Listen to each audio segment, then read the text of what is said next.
Wonderful. Okay, let us begin. This is a difficult canto, and it is a canto that Temi Ben would never let me read because it's so poignant. But let us see what Ashrapati, of course, Sri Aurobindo, has to say about this darkness and how does he bring the light into such darkness. We remember in Book 1, Canto 1, that for a long time, the darkness is resisting the light. It's quite a while until Usha can come and bring even a faint glimpse of the light. So now we're going to see what is happening with Ashwapati. The descent into night. A mind absolved from life, made calm to know. A heart divorced from the blindness and the pang. The seal of tears, the bond of ignorance. He turned to find that wide world failure's cause. So what is actually absolved here? I believe the best definition would be discharged, free from guilt,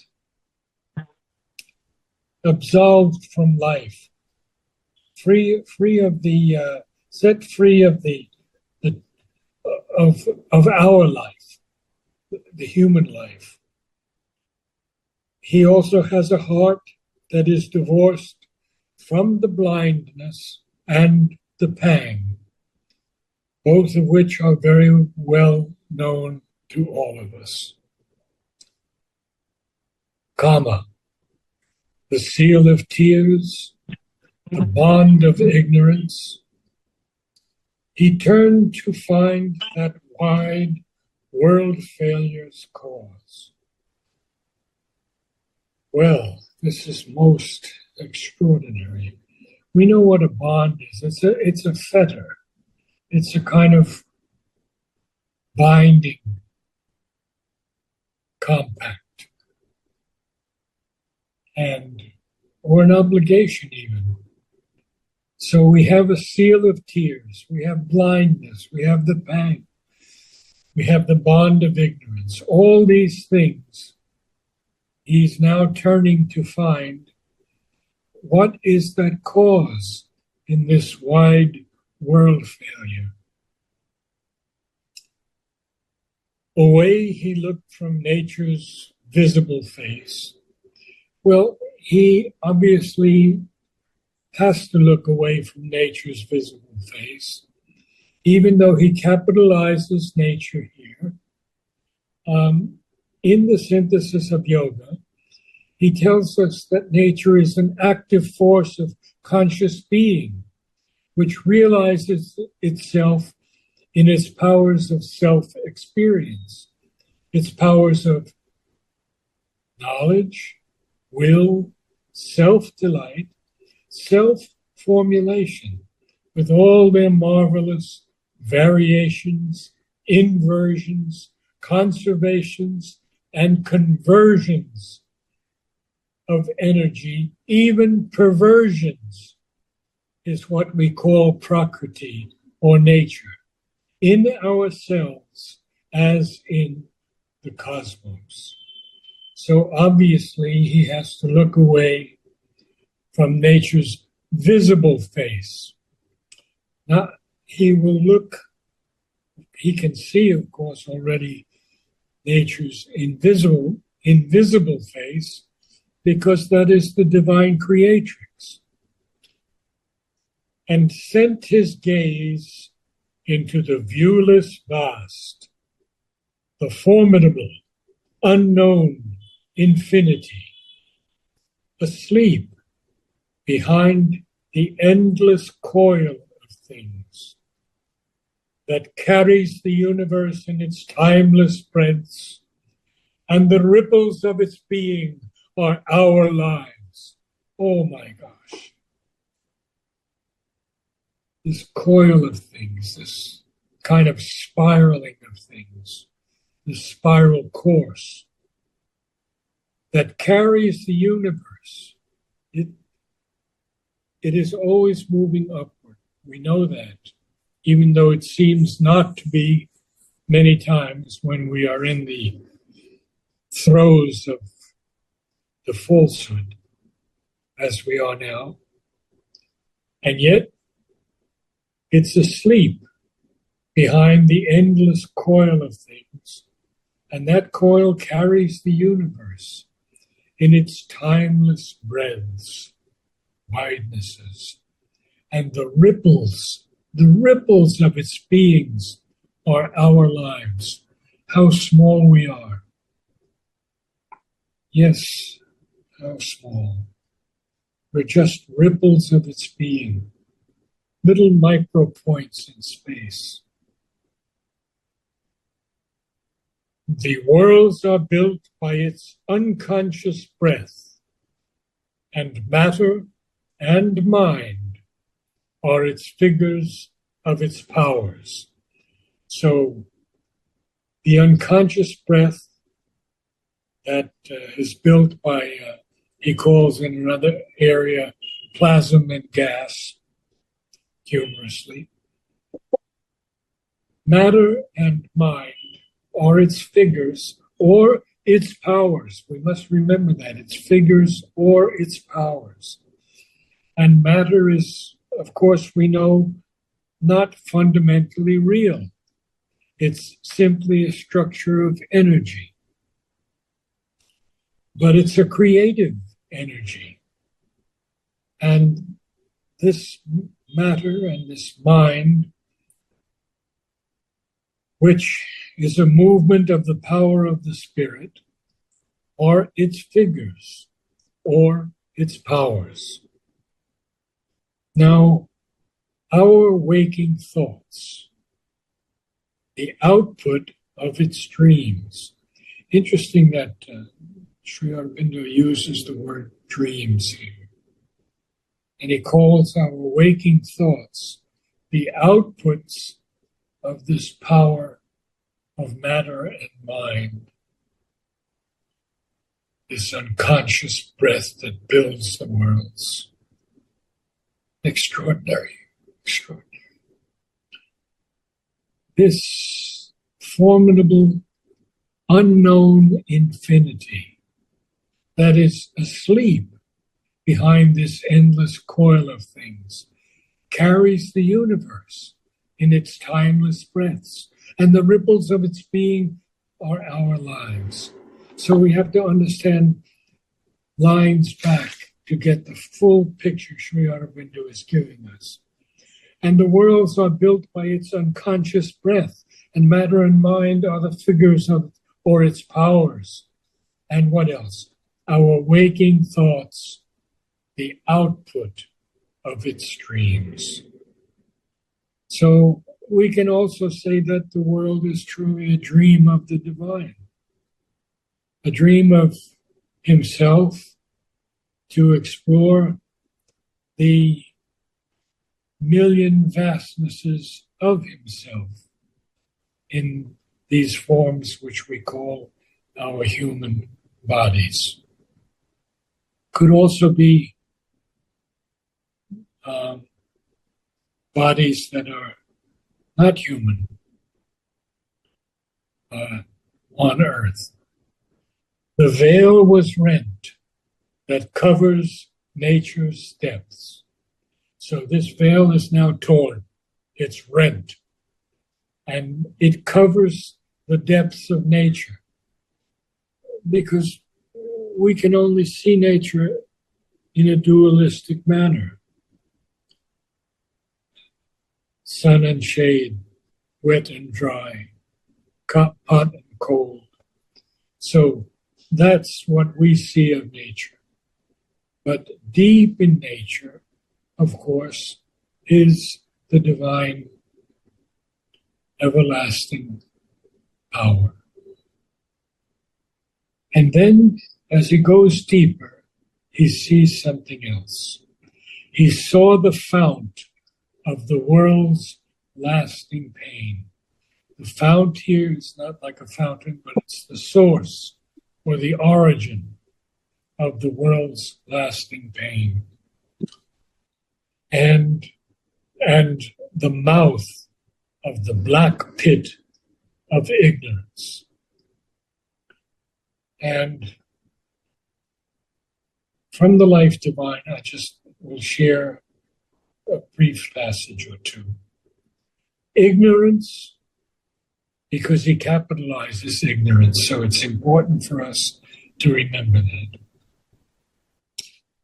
Ignorance is the absence of the divine eye of perception, which gives us the sight of the supramental truth. It is the non-perceiving principle in our consciousness, as opposed to the truth-perceiving conscious vision and knowledge. This passage is so extraordinary that we need to have the divine eye of perception to actually see anything. That's why we are said to be blind or unsighted. Ignorance is the non-perceiving principle in our consciousness, as opposed to the truth-perceiving conscious vision and knowledge. Now, ignorance means avidya, the separative consciousness and the egotistic mind and life that flow from it, and all that is natural to the separative consciousness and the egoistic mind and life. This ignorance is the result of a movement by which the cosmic intelligence separated itself from the light of the supermind, the divine gnosis, and lost the truth of being, truth of harmony, divine consciousness, truth of force and action, truth of ananda. As a result, instead of a world of integral truth and divine harmony created in the light of the divine gnosis, we have a world founded on the part truths of an inferior cosmic intelligence. So there's so much there to share with you. And there's much more, but I do want to go back to it. So let me see now. Get here. And the mouth of the black pit of ignorance. The evil guarded at the roots of life raised up its head and looked into his eyes.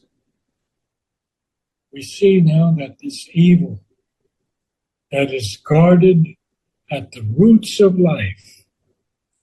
You remember Mother going down and meeting this gigantic serpent and wanting to go down into that area, and he told her it is not permitted unless you can conquer the sex impulse in humanity.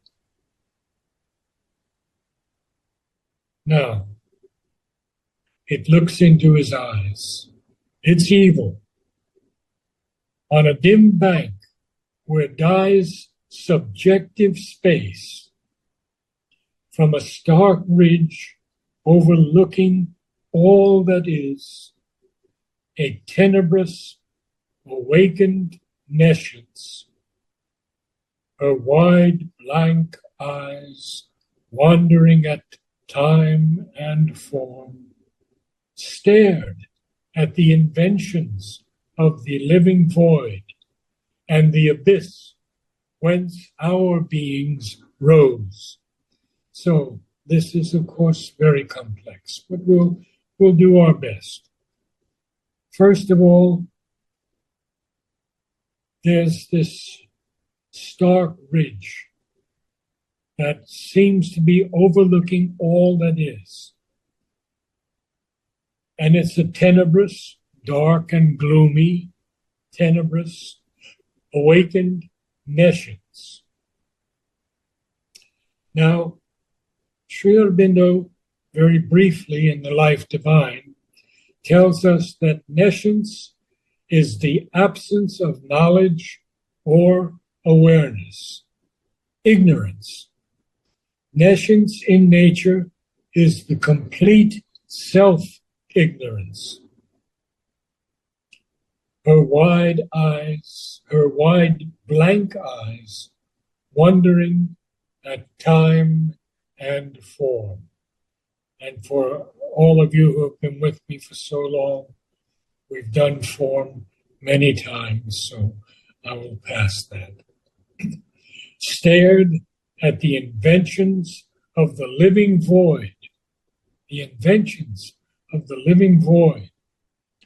And we have to know that the void in our yoga is meant emptiness clear of all contents except existence, pure and simple. Without that, one cannot realize the silent Brahman. The void is, and that's from Letters on Yoga, and one more from Letters on Yoga. The void is the condition of the self, free, wide, and silent. It seems void to the mind, but in reality, it is simply a state of pure existence and consciousness, Sat and Chit with Shanti. Stared at the inventions of the living void and the abyss whence our beginnings rose. A very well used word in Old English, whence. Whence comest thou? Whence goest thou? So the abyss is the primal chaos, and he capitalizes the word abyss. It's the bowels of the earth, and it's the supposed cavity of the lower world, the infernal pit. Behind appeared a gray carved mask of night. Watching the birth of all created things. Now, night here is, of course, capitalized. And there are just two that I'm going to read to you from his Letters on Yoga. The night is the symbol of the ignorance, or avidya, in which men live, just as light is the symbol of truth and knowledge. And then he says, in the second letter on yoga, in the way that one treads with the greater light above, even every difficulty gives its help and has its value. And night itself carries in it the burden of the light that has to be. Oh, how extraordinary. Watching the birth of all created things. And we have a few minutes, so I'll continue a little. A hidden puissance, conscious of its force, a vague and lurking presence everywhere, a contrary doom that threatens all things made, a death figuring as the dark seed of life, seemed to engender and to slay the world.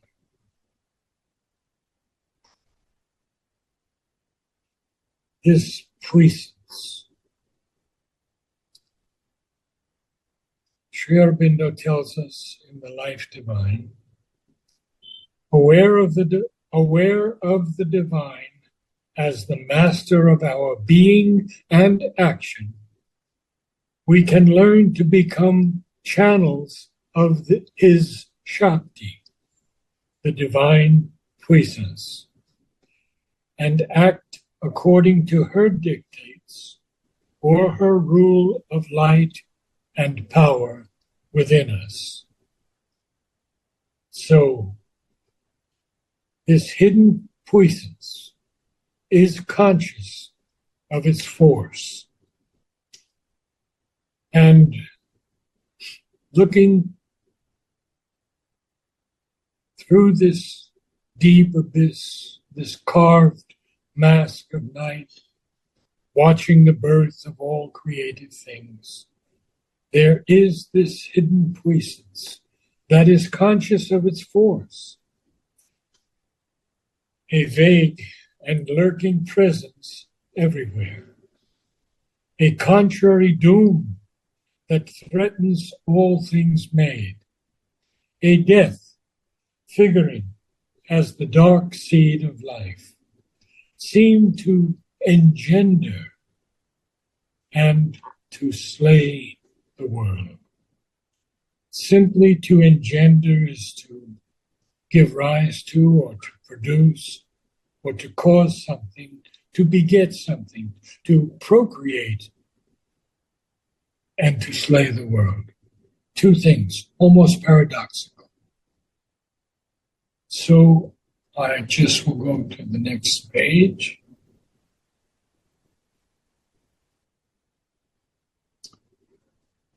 Then, from the somber mystery of the gulfs, and from the hollow bosom of the mask, something crept forth that seemed the shapeless thought, a fatal influence upon creatures stole, whose lethal touch pursued the immortal spirit.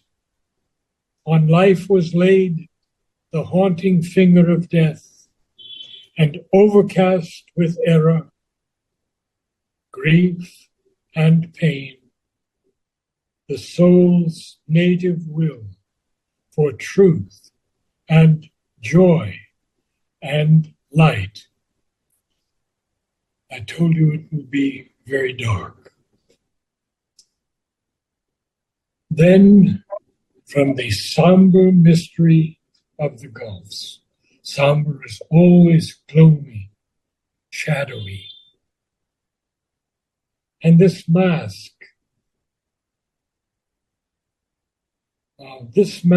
is mentioned not twice, but 4 times in this opening passage. And it is purposely done to keep up the central connection of the idea running through the whole. The ambassadors weigh this gray mask, so your criticism cannot stand, since there is no separate mask coming as part of a new idea, but a very pointed return to the principal note indicating the identity of the influence throughout. It is not a random recurrence, but a purposeful touch carrying a psychological meaning. To give you a little insight in that, that was from a letter to Amal Kiran by Sri Aurobindo, who wanted to change that word. So Sri Aurobindo makes it very, very clear to him that he has used it 4 times in this section. So now we have something crept forth that seemed a shapeless thought. The fatal influence upon creatures stole, whose lethal touch pursued the immortal spirit. On life was laid the haunting finger. On life was laid the haunting finger of death, and overcast with error, grief, and pain, the soul's native will for truth and joy and light. Now we have to understand how to read that line. It's not overcast with error. It's overcast the soul's native will for truth and joy and light. This will be a fairly lengthy canto, and we'll have to take it a little bit slowly. We, at times in our lives and our yoga, have come into contact with this force from below. There can be no doubt about it. And we even see its action upon the earth today. So I think that will be it for tonight. Vladimir, do you want to add anything from the Vedas? Maybe next time we will think of something. Okay, good. Mila, could you read for us? Yes, I will. Thank you. Canto 7, The Descent into Night. A mind absolved from life, made calm to know, a heart divorced from the blindness and the pang, the seal of tears, the bound of ignorance. He turned to find that wide-walled failure's cause.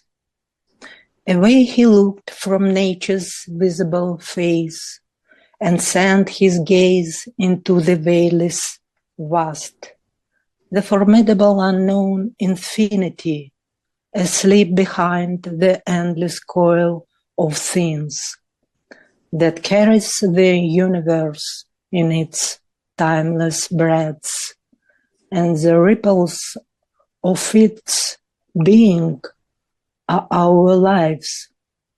The world are built by its unconscious breath, and matter and mind are its figures or its powers. Our waking thoughts, the output of its dreams. The veil was rent that covers nature's depth. He saw the fount of the world's lasting pain, and the mouth of the black pit of ignorance.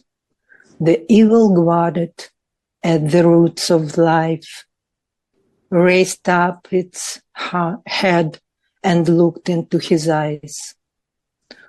On a dim bank where dies subjective space, from a stark rigil overlooking all that is, a tenebrous awakened nescience, her wide black eyes wandering at time and form, started at the invention of the living void and the abyss whence our beginnings rose.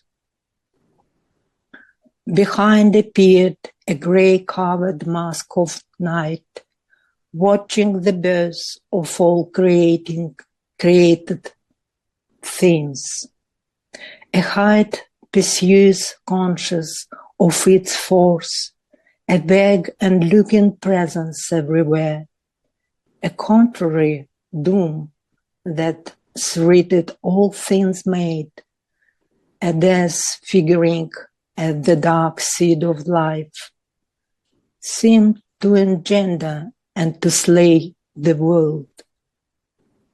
Then, from the sombre mystery of the gulfs and from the hollow bosom of the mask, something crept forth that seemed a shapeless thought, a fatal influence upon creature's soul, whose lethal touch pursued the immortal spirit. On life was laid the haunting finger of death, and overcast with arrow, grief and pain, the soul's native will for truth and joy and light.